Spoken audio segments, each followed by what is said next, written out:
नमस्कार दोस्तों। और आज हम पढ़ने वाले हैं विलियम शेक्सपियर का एक और हिस्टोरिक प्ले हेनरी फिफ्थ। अगर आपने Richard second, Henry fourth part 1 और पार्ट 2 देखा है तो आपको पता है ये उसी नकारे प्रिंस की कहानी है जो अब एक इंग्लैंड का सबसे महान राजा बनने वाला है। खैर, इन कहानी को डिस्कस करने से पहले मैं इसके बेसिक इन्फॉर्मेशन और कैरेक्टर को समझा देता हूँ।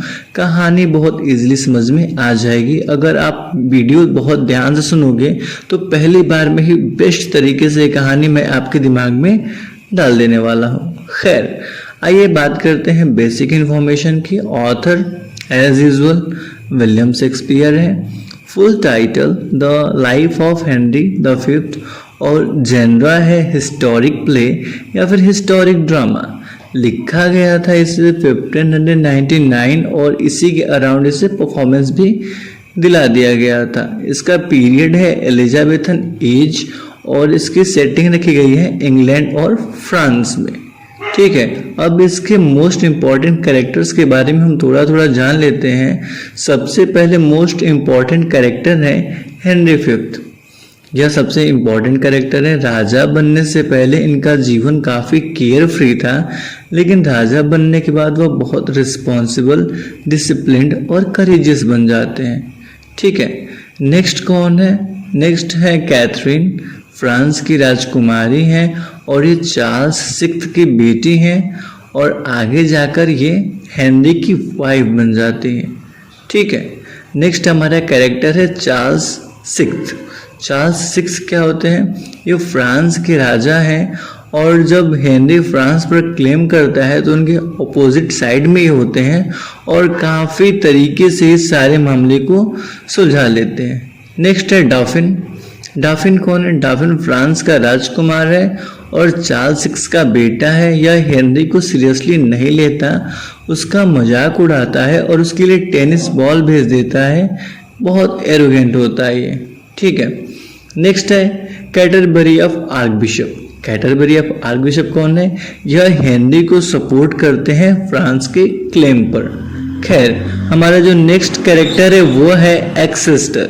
एक्सेटर कौन है? एक्सेटर है हेनरी का लॉयल नोबलमैन। वह हेनरी पर ट्रस्ट कर सकता है। यह हेनरी को बहुत सपोर्ट करता है और मिलिट्री सपोर्टर भी है। ठीक है, नेक्स्ट कैरेक्टर है bishop of Ely. Bishop of Ely Canterbury का साथी है और हेनरी के फ्रेंच क्लेम को सपोर्ट करता है। नेक्स्ट है वेस्टमोरलैंड। वेस्टमोरलैंड कौन है? ये इंग्लिश नोबलमैन है और मिलिट्री लीडर है। हेनरी के बहुत ही लॉयल सपोर्टर है। कैम्ब्रिज हेनरी के खिलाफ रहता है और एक ट्रेटर है। स्क्रूप भी उसके खिलाफ रहता है और ग्रे। इन तीनों को आप याद रखिएगा। इन तीनों को बाद में हेनरी निपटवा देता है, मतलब मार देता है जान से। फाल्स्टाफ्स कुछ बात नहीं है, बस इतना पता चलता है कि ये मर गए हैं। फाल्स्टाफ मर गए हैं। ठीक है, पिस्टल पुरानी आपको पता ही होगा, फ्रेंड है उनके। ठीक है, निम आपको ये अच्छे से याद है, ये भी उनके फ्रेंड है। होस्टेस क्विकली आपको अच्छे से याद है, टारवन यानी वो शराब खाना था ना, चलाने वाली महिला, उन्हीं सबके साथ ही। बारडोल्फ बहुत अच्छे से याद है आपको, फ्रांस में चोरी कर हेनरी से पनिशमेंट देता है, जान से मरवा देता है, फांसी दे देता है। फ्लोरेंस एक लॉयल सपोर्टर है और बहुत सारे ऐसे कैरेक्टर्स जो बिल्कुल इम्पोर्टेंट नहीं है कहानी को समझने के लिए। तो आइए दोस्तों, अब आप बिल्कुल तैयार हो चुके हैं इस कहानी को समझने के लिए और सीखने के लिए। ठीक है, तो कहानी की शुरुआत होती है इंग्लैंड से। इंग्लैंड के राजा हैं हेनरी फिफ्थ। सबसे पहले हम हेनरी को समझते हैं। जब हम प्ले में देखते हैं तो वह केवल एक राजा नहीं है, उनके पीछे उनका पूरा पास्ट है। यहीं से हेनरी पहले एक केयर फ्री यंग मैन के रूप में जाने जाते थे। उनका संबंध ऐसे लोगों से रहा था जो रॉयल कोर्ट की सीरियस पॉलिटिक्स दुनिया से बिल्कुल अलग थे। उनके पुराने कंपेनियन कौन थे? फाल्स्टाफ्स, बारडोल्फ, पिस्टल और दूसरे आवारा और मक्कार लोग। लेकिन अब हेनरी राजा बन चुके हैं और राजा बनने के बाद उनकी पूरी जिंदगी बदल गई है। अब उसे अपने व्यक्तिगत मजे से ज़्यादा इंग्लैंड की रिस्पॉन्सिबिलिटी की चिंता करनी है। यहीं से शेक्सपियर हेनरी के कैरेक्टर की ट्रांसफॉर्मेशन को दिखाना शुरू करते हैं। एक तरफ उसका पुराना केयर फ्री पर्सनालिटी है और दूसरी तरफ रिस्पॉन्सिबल किंग। और अब हम पूरे प्ले में देखेंगे कि हेनरी किस तरह इस नई आइडेंटिटी को स्वीकार करता है। अब कहानी इंग्लैंड की पॉलिटिकल सिचुएशन की तरफ आती है। हेनरी के सामने फ्रांस का सवाल रखा जाता है। फ्रांस का सवाल कैसे? इंग्लैंड के कुछ रिलीजियस और पॉलिटिकल एडवाइजर्स हेनरी को समझाते हैं कि फ्रांस के क्राउन और कुछ टेरिटरीज पर उसका हिस्टोरिक और लीगल क्लेम है। ठीक है, इनमें सबसे महत्वपूर्ण है आर्क बिशप ऑफ कैंटरबरी और आर्क बिशप ऑफ एली। वे हेनरी को बताते हैं कि फ्रेंच सक्सेशन के कुछ पुराने रूल्स के आधार पर हेनरी अपने क्लेम को आगे बढ़ा सकता है, लेकिन हेनरी बिना सोचे समझे युद्ध शुरू करना नहीं चाहता। वह पहले फ्रांस को अपना क्लेम बताता है। उसकी इच्छा है कि फ्रांस उसके अधिकार को स्वीकार कर ले, लेकिन फ्रांस ठहरा सुपर पावर, तो वो इस बात को स्वीकार नहीं करता। अब दोनों देशों के बीच टेंशन बढ़ने लगती है। फिर आता है कहानी का एक बहुत ही फेमस मोमेंट। फ्रांस की तरफ से हेनरी को एक गिफ्ट भेजा जाता है। गिफ्ट है टेनिस बॉल। यह सुनने में एक बड़ा मजेदार सा गिफ्ट लगता है, लेकिन इसका मीनिंग काफी इंसल्टिंग है। फ्रेंच डॉफिन हेनरी को बेसिकली यह कहना चाहता है कि तुम अभी एक यंग बॉय हो, तुम फ्रांस के क्राउन की चिंता करने के बजाय टेनिस खेलो। हेनरी इस बात को इंसल्ट की तरह लेता है। उसका एटीट्यूड तुरंत बदल जाता है। वो फ्रांस को जवाब देने का फैसला करता है। अब कॉन्फ्लिक्ट पर्सनल भी हो गया है और पॉलिटिकल भी। हेनरी फ्रांस के खिलाफ मिलिट्री कैंपेन शुरू करने का फैसला करता है, लेकिन फ्रांस जाने से पहले एक बहुत महत्वपूर्ण घटना होती है। हेनरी को पता चलता है कि कुछ इंग्लिश नोबलमैन उसके खिलाफ कॉन्स्पिरेसी कर रहे हैं। इन तीनों के नाम बहुत महत्वपूर्ण है, याद करो, कैरेक्टर में भी मैंने आपको बताया था। कैम्ब्रिज, स्क्रूप और ग्रे। ये लोग हेनरी के खिलाफ सीक्रेट प्लान बनाते हैं। उनका उद्देश्य हेनरी को नुकसान पहुंचाना है। यह उन्हें फ्रांस से पैसा मुहैया करने के लिए। लेकिन हेनरी को इस कॉन्स्पिरेसी की पहले ही जानकारी मिल जाती है। वह इन तीनों को अपने सामने बुलाता है। हेनरी उन्हें यह मौका भी देता है कि वे अपनी गलती स्वीकारें, लेकिन जब उनकी बिट्रेयल पूरी तरीके से सामने आती है तो हेनरी उन्हें पनिशमेंट देता है। यह घटना बहुत इंपॉर्टेंट है। क्यों? क्योंकि हेनरी यहाँ एक राजा की तरह बिहेव करता है। यह पर्सनल इमोशन के आधार पर डिसीजन नहीं लिया गया था। वह समझता है कि राजा के खिलाफ किया गया कोई भी षड्यंत्र पूरे किंगडम के लिए खतरा है। इसलिए हेनरी अपने अथॉरिटी का इस्तेमाल करता है और तीनों को फांसी की सजा दे देता है, और फिर फ्रांस की तरफ उसकी जर्नी शुरू हो जाती है। अब इंग्लैंड की आर्मी फ्रांस पहुंचती है। हेनरी का पहला लक्ष्य है हार्फोर्ड। हार्फोर्ड एक इम्पोर्टेंट फ्रेंच टाउन है। इंग्लिश आर्मी इसे घेर लेती है। अब इसे कर देती है सीज। फ्रांस के डिफेंडर शहर को बचाने की कोशिश करते हैं, लेकिन हेनरी लगातार प्रेशर बनाए रखता है। वह फ्रांस साइड को सरेंडर करने के लिए कहता है। आखिरकार हार्फोर्ड सरेंडर कर देते हैं। इंग्लिश आर्मी सिटी पर कंट्रोल कर लेती है, लेकिन विक्ट्री के बाद भी सिचुएशन आसान नहीं है। इंग्लिश सोल्जर्स थक चुके हैं। बीमारी और कठिन परिस्थितियों ने आर्मी को कमजोर कर दिया है। फिर भी हेनरी अपने कैंपेन को नहीं रोकता है। One more up to the bridge. Harfleur के दौरान हेनरी अपने सोल्जर्स को मोटिवेट करता है। वह उनसे करेज और डिटर्मिनेशन की मांग करता है। उसका मैसेज साफ है, अगर हम पीछे हट गए तो हमारी सारी मेहनत बेकार हो जाएगी, इसलिए सोल्जर को पूरी ताकत से लड़ना होगा। यहाँ हेनरी का मिलिट्री लीडरशिप सामने आता है। वह खुद बैटलफील्ड की कठिनाइयों से दूर नहीं है। वह अपने सोल्जर के साथ खड़ा होता है। बारडोल्फ की कहानी। अब इसकी कहानी पर आते हैं। यह कहानी में हेनरी के पुराने जीवन से जुड़ा हुआ एक कैरेक्टर है। बारडोल्फ हेनरी के पुराने कंपेनियन में से एक है, लेकिन अब हेनरी राजा है।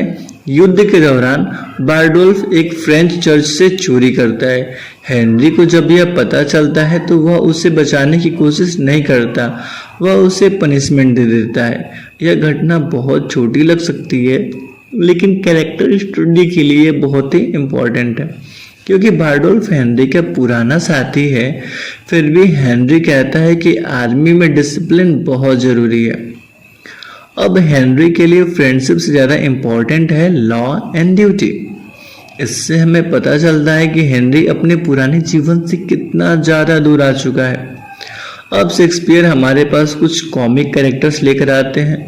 उनका नाम है पिस्टल, निम और हॉस्टेस क्विकली। ये हेनरी के पुराने ईस्ट चीप वर्ल्ड से जुड़े हुए लोग हैं।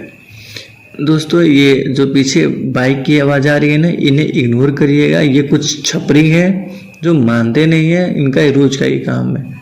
खैर, इनका स्टाइल रॉयल कैरेक्टर से बिल्कुल अलग है। इनके डायलॉग में ह्यूमर है, लेकिन इनके थ्रू शेक्सपियर ऑर्डिनरी पीपल की दुनिया दिखाते हैं। वार केवल किंग्स की स्टोरी नहीं है, वार का असर ऑर्डिनरी लोगों पर भी पड़ता है।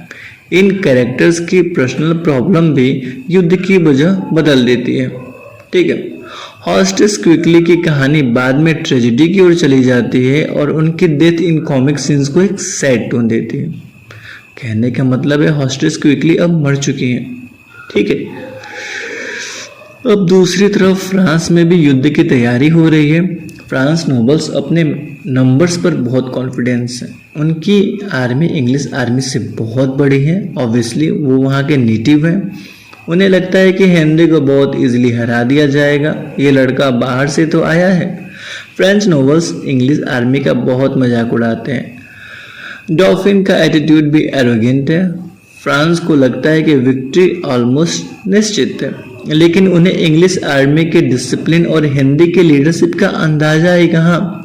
अब इंग्लिश आर्मी अगेन कोर्ट की तरफ बढ़ रही है। यहाँ इंग्लिश सिचुएशन बहुत ख़राब है। इंग्लिश सोल्जर्स थके हुए हैं, बीमार हैं और संख्या में बहुत कम है। दूसरी तरफ फ्रेंच आर्मी बहुत बड़ी है, फ्रेश है और कॉन्फिडेंस से भरी हुई है, क्योंकि यह उनका अपना लैंड है। रात के 1 बज रहे हैं, बट ये लोग बाइक चलाना नहीं छोड़ रहे हैं। खैर सॉरी, आगे चलते हैं। इंग्लिश सोल्जर्स को खुद भी नहीं पता कि सिचुएशंस कितनी डेंजरस है, लेकिन हेनरी का कॉन्फिडेंस नहीं टूटता। अब प्ले का एक बहुत इंपॉर्टेंट सीन आता है। बैटल के पहले एक रात हेनरी अपने रॉयल आइडेंटिटी को छिपाकर डिस्गाइज रूप में अपने सोल्जर्स के बीच जाता है। वह देखना चाहता है कि ऑर्डिनरी सोल्जर्स वास्तव में क्या सोच रहे हैं। यह सीन हेनरी के कैरेक्टर को समझने के लिए बहुत इंपॉर्टेंट है, क्योंकि राजा के रूप में हेनरी सोल्जर्स को स्पीच दे सकता है, लेकिन अब वह उनकी प्राइवेट बातें जानना चाहता है। वह सोल्जर्स से बातचीत करता है। उसे पता चलता है कि सोल्जर्स के मन में भी फियर है, ठीक है, और डाउट्स भी। कुछ सोल्जर्स सोचते हैं अगर हम युद्ध में मर भी गए तो परिवार का क्या होगा? क्या राजा हमारी डेथ के लिए रिस्पॉन्सिबल होगा? क्या केवल किंग का आदेश मानना ही पर्याप्त है? हेनरी इन बातों को सुनता है और यह बातें उसे अंदर से सोचने पर मजबूर करती हैं। यहाँ शेक्सपियर एक बहुत इंपॉर्टेंट क्वेश्चन उठाते हैं। एक राजा के लिए रिस्पॉन्सिबिलिटी क्या है? क्या राजा केवल आदेश देता है या उसे सोल्जर्स की डेथ का बर्डन भी उठाना चाहिए? हेनरी इस रिस्पॉन्सिबिलिटी को महसूस करता है। वह जानता है कि हजारों सोल्जर्स उसके आदेश पर युद्ध करने जा रहे हैं। इसलिए हेनरी का कैरेक्टर केवल ब्रेव वॉरियर का कैरेक्टर नहीं है, वह एक ऐसा किंग है जो अपनी शक्तियों को समझता है। अब बैटल का दिन आ गया है। इसे कहेंगे सेंट क्रिप्सस डे। इंग्लिश आर्मी संख्या में बहुत कम है, फ्रेंच आर्मी बहुत बड़ी। इंग्लिश सोल्जर्स को डर लग सकता है या फिर डर लग ही रहा था, लेकिन हेनरी उनके सामने आता है और एक बहुत फेमस स्पीच देता है। हम इस स्पीच को सेंट क्रिप्सन्स डे स्पीच के नाम से जानेंगे।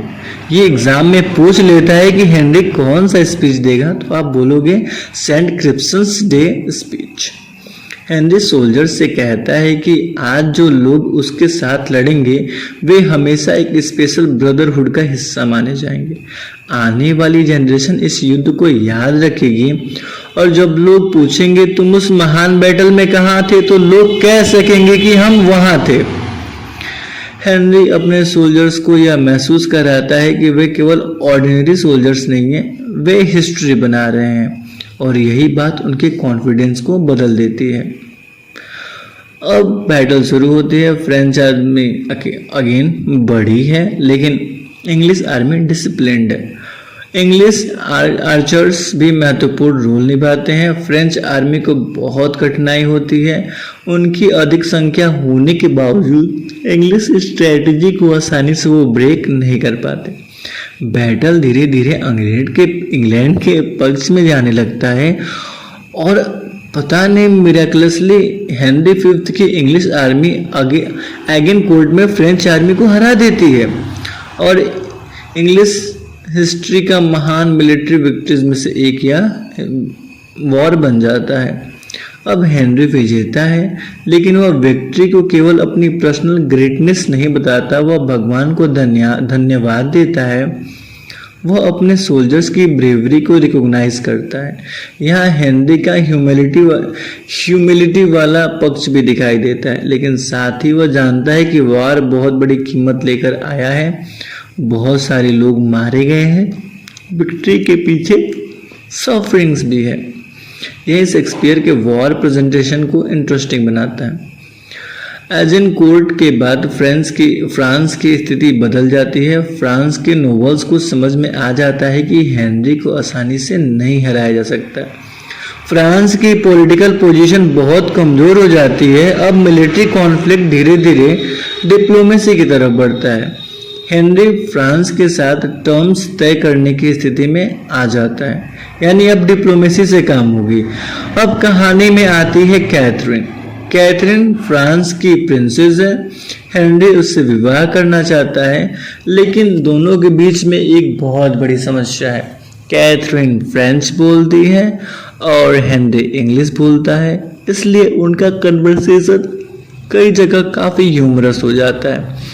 कैथरीन इंग्लिश वर्ड्स सीखने की कोशिश करती है, हेनरी भी फ्रेंच में उससे बात करने की कोशिश करता है, लेकिन लैंग्वेज बैरियर के बावजूद दोनों एक दूसरे को काफी एक्सेप्ट करने लगते हैं। दोस्तों, यहाँ पर फ्रांस की राजकुमारी जो कैथरीन है वो हेनरी से प्रेम भी करने लगती है, लेकिन यहाँ एक इम्पॉर्टेंट क्वेश्चन आता है, क्या हेनरी और कैथरीन की रिलेशनशिप केवल लव स्टोरी है या इस मैरिज का पॉलिटिकल इम्पोर्टेंस बहुत ज़्यादा है? हेनरी और कैथरीन का विवाह इंग्लैंड और फ्रांस के रिलेशनशिप को मजबूत करता है, इसलिए शेक्सपियर इस मैरिज को पर्सनल और पॉलिटिकल दोनों लेवल पर दिखाते हैं। अब फ्रांस साइड हेनरी के साथ एग्रीमेंट करती है। हेनरी के मिलिट्री विक्ट्री के बाद उसकी पॉलिटिकल पोजीशन को समझती है। French king Charles VI